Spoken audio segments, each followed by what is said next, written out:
विश्व 24 न्यूज हर पल आपके साथ। तर म्हणजे अतिशय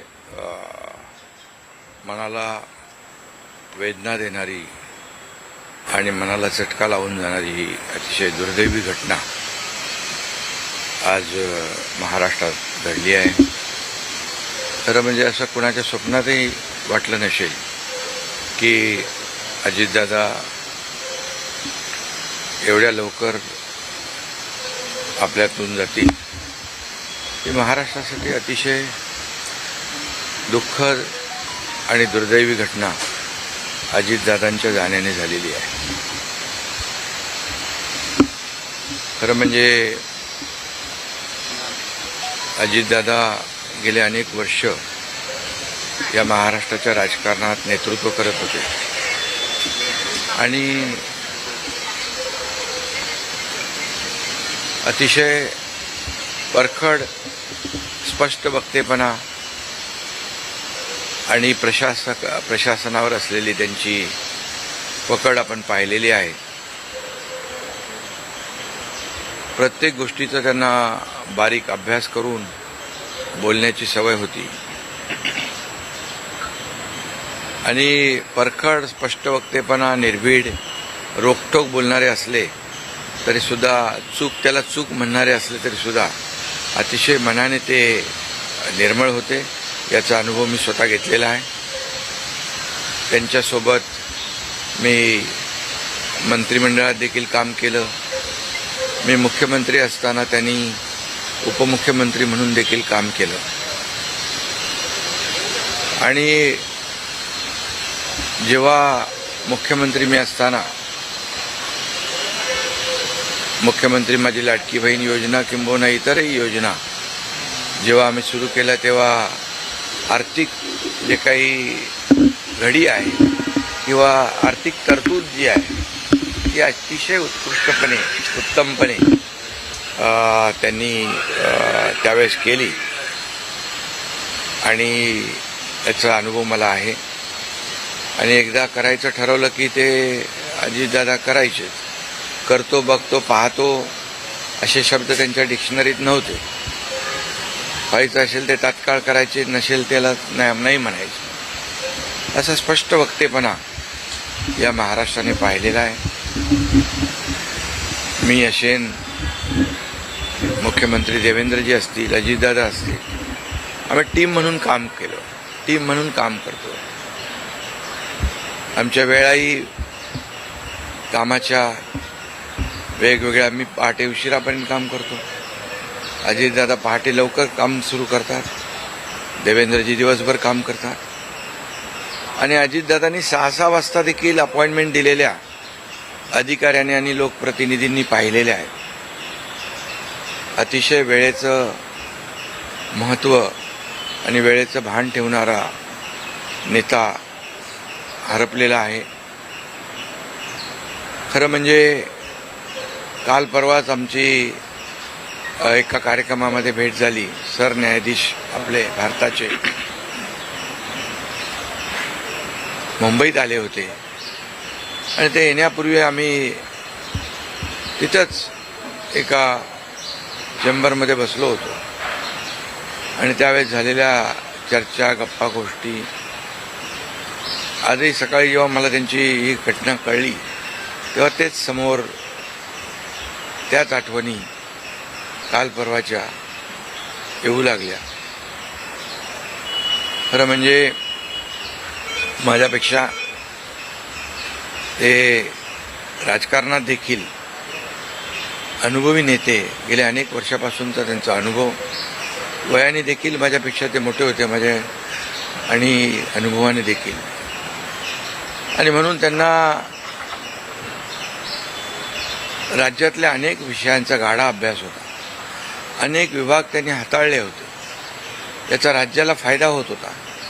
मंत्रिमंडळात देखील ज्यावेळेस काही विषय यायचे त्यावेळेस आपल्या राज्याची आर्थिक परिस्थिती अशी आहे, आपल्याला सर्वांना काटकसर करावी लागेल, अशी अगदी निर्भीडपणे सांगणारे अजितदादा देखील आम्ही अनुभवलेत।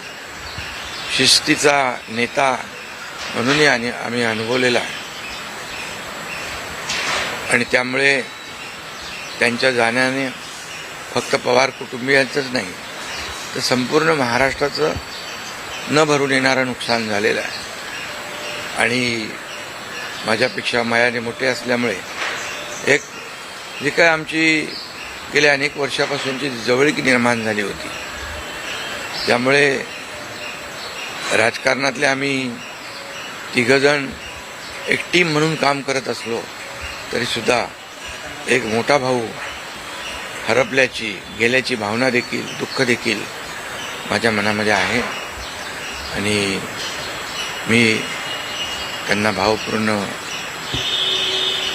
आदरांजली अर्पित करीत असतानाच मनामध्ये फार दुःखाच्या भावना आहेत त्यांचं कुटुंब हे दुःख पचवण्याची क्षमता डोंगरा एवढं दुःख आहे ही क्षमता ईश्वराने त्यांना प्रदान करावी कुटुंबाचंच नाही तर संपूर्ण महाराष्ट्राचं झालेलं आहे नुकसान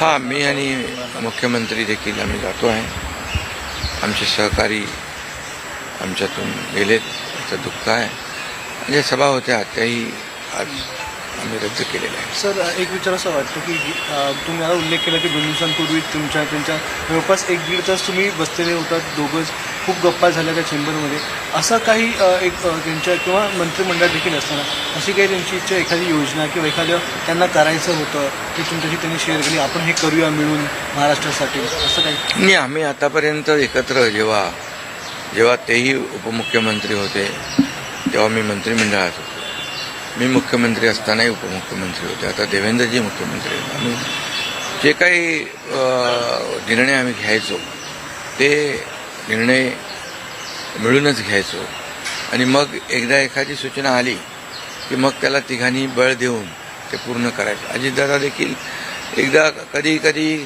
असंही म्हणायचे की आपली आर्थिक आता आपली जी काही अर्थव्यवस्था महाराष्ट्राची आहे काही नवीन योजना केल्यामुळे आपल्याला काटकसर करावी लागेल पण जेव्हा काही निर्णय आपल्याला घ्यावेच लागतील त्यावेळेस मात्र ते मागे हटत नव्हते आणि याचा अनुभव देखील आम्ही घेतलेला आहे. साहेब न भरून निघणारे पोकळी सातारा असेल पश्चिम महाराष्ट्र या ठिकाणी देखील कशा प्रकारची तुम्ही पोकळी भरून काढणार आहे? नाही यामध्ये साताराच नाही आहे तर त्यांचं जे असलेलं जे काही अनुभव आहे हा महाराष्ट्रासाठी होता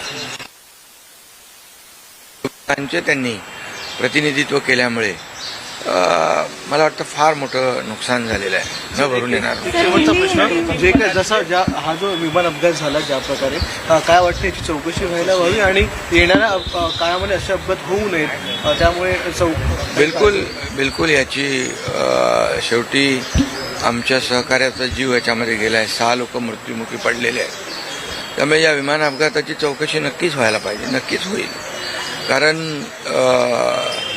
यापुढे देखील अशा प्रकारचे अपघात होता कामा नये यासाठी हे गरजेचं आहे आणि त्यासाठी त्याची चौकशी देखील होईल. थोडक्यात हिंदीमध्ये सर क्या कहोगे अजित पवार जी का निधन हो गया बहुत ही आज महाराष्ट्र के लिए एक काला दिन कहूँ एक दुर्भाग्यपूर्ण घटना कहूँ एक दुखद घटना कहूँ ऐसी घटना जो हर एक के एक दिल को दुखाने वाली घटना आज महाराष्ट्र में घटी है. हमारे सहयोगी अजीत दादा पवार जी का प्लेन एक्सीडेंट में दुर्दैवी मृत्यु हुई है. ये हमारे लिए बहुत ही बेहद दुखद है और महाराष्ट्र के लिए भी दुखद है उनके परिवार के लिए तो बहुत ही दुखद है और अजीत दादा एक स्पष्ट वक्ता के रूप में जाने जाते थे एक रोक टोक बोलने वाले देखता हूँ करता हूँ ऐसे शब्द उनके डिक्शनरी में नहीं थे जो होना है वो तुरंत करते थे जो नहीं होना है उसे साफ ना कहते थे लेकिन वो कड़े शब्दों में कहते भी, लेकिन मन के बहुत अच्छे थे और इसका अनुभव मैंने लिया है। उनके उप मुख्यमंत्री कार्यकाल में मैंने मंत्री के रूप में काम किया। मैं मुख्यमंत्री था तभी उन्होंने उप मुख्यमंत्री के रूप में काम किया। आज देवेंद्र जी मुख्यमंत्री है, उनमें भी हम दोनों ने उप मुख्यमंत्री के रूप में काम किया है। हम टीम बनकर काम कर रहे थे, महाराष्ट्र को आगे बढ़ा रहे थे। इसमें एक हमारा टीम वर्क था और मेरा काम करने का तरीका जैसे देर रात तक काम करता था। अजीत दादा जल्दी सुबह उठकर उनकी शुरुआत होती थी। देवेंद्र जी भी दिन भर काम करते और सुबह उन्होंने 6 बजे अपॉइंटमेंट दी हुई, ये भी इस राज्य के अधिकारियों को पता है। एक समय को बहुत ही महत्व देने वाले एक कद्दावर, बहुत ही कर्मठ नेता जो है, समय सूचकता रखने वाले नेता जो है, ये नेता हमारे में से अभी नहीं रहे और ये हमारा और महाराष्ट्र का, उनके परिवार का बहुत काफ़ी बड़ा नुकसान हुआ है। उनको कई अलग अलग विभाग जो है उन्होंने काम किया, उस पर उनको अनुभव था। हर एक विभाग की जानकारी लेके वो अपना स्टेटमेंट करते थे, अपना निर्णय लेते थे। मैं मुख्यमंत्री था तब लाडली बहन योजना या कई योजनाएं हमने तीनों ने मिलकर टीम बनकर शुरू कर दी। उसमें भी अजीत दादा ने बहुत ही योगदान दिया हुआ है। और जैसे अर्थव्यवस्था जो है हमारी महाराष्ट्र की, वो उसके बारे में भी कभी कभी बहुत ही रोक टोक मंत्रिमंडल में उन्होंने बताया भी कि हमारी परिस्थिति ऐसी है, हमें कुछ यहाँ इसमें जोड़ तोड़ करनी पड़ेगी। लेकिन जब जो चीज़ करनी ही है, जो समाज के लिए आवश्यक है, उसमें कभी भी उन्होंने हाथ पीछे नहीं खींचा। अर्थमंत्री होने के नाते उन्होंने काफ़ी योगदान दिया है। मेरे से वो राजनीति में भी अनुभवी थे और उम्र से भी मेरे बड़े थे। एक टीम हमारी थी, एक टीम का एक हिस्सा अभी नहीं रहा है और एक बड़ा भाई हमारे में से गया है, ऐसी भी हमारी भावना है। इसलिए मैं उनको बहुत दुख भरी श्रद्धांजलि अर्पित करता हूँ। उनके परिवार को इस दुख से बाहर आने की शक्ति ईश्वर प्रदान करे, ऐसे ईश्वर से प्रार्थना करता हूँ। सर, 8 बार उप मुख्यमंत्री रह चुके हैं। आपके कुछ दिन पहले उनके साथ महाराष्ट्र के साथ आपके भाव हो चुके, आपके आंखों में भी नम जैसे आंसू नहीं, कैसे वो उनका स्वभाव ऐसे था। वैसे बाहर से सबको लगता था बहुत ही कड़क है और रुष्ट है, लेकिन दिल से बहुत काफ़ी वो नम्र थे और निर्बल थे। ये मैंने कई बार देखा है, अनुभव भी किया है। इसलिए ये एक महाराष्ट्र का एक बहुत बड़ा नुकसान उनके जाने से जो भर नहीं आ पाएगा, ये वो 8 बार मुख्यमंत्री पूरे इस तरह के हादसे हाँ बिल्कुल, इसकी जो दुर्घटना हुई है इसकी जांच जरूर होगी, क्योंकि ऐसी दुर्घटना पुनरावृत्ति ना हो, दोबारा ना हो, इसलिए जरूर इसकी जांच होनी चाहिए और होगी। 8 बार उप मुख्यमंत्री, बहुत सारी यादें थी, आपके मंत्रिमंडल में भी उप मुख्यमंत्री थे, आज भी जो है। मैंने कहा ना कि जब मैं मुख्यमंत्री था तब उन्होंने जो हमने फैसले लिए, निर्णय लिए समाज हित के लिए, तब अजीत दादा अर्थमंत्री थे, तो उनका भी काफी योगदान उसमें रहा है, ये कोई नहीं भूल सकता है। 8 बार उप मुख्यमंत्री रह चुके हैं। कुछ दिन पहले आपकी उनसे मुलाकात हुई थी, क्या बातचीत हुई थी? 1.5 घंटा आपसे। अभी हमारे सुप्रीम कोर्ट के चीफ जस्टिस यहाँ आए थे मुंबई में, अभी हम बैठे थे उनके आने से पहले। अभी काफी हंसी मजाक हो रही थी, चर्चा हो रही थी, वही बातें आज सामने आ रही है। 2 दिन पहले हम साथ में बैठे थे और आज अजीत दादा नहीं रहे, ये दुख की बात है।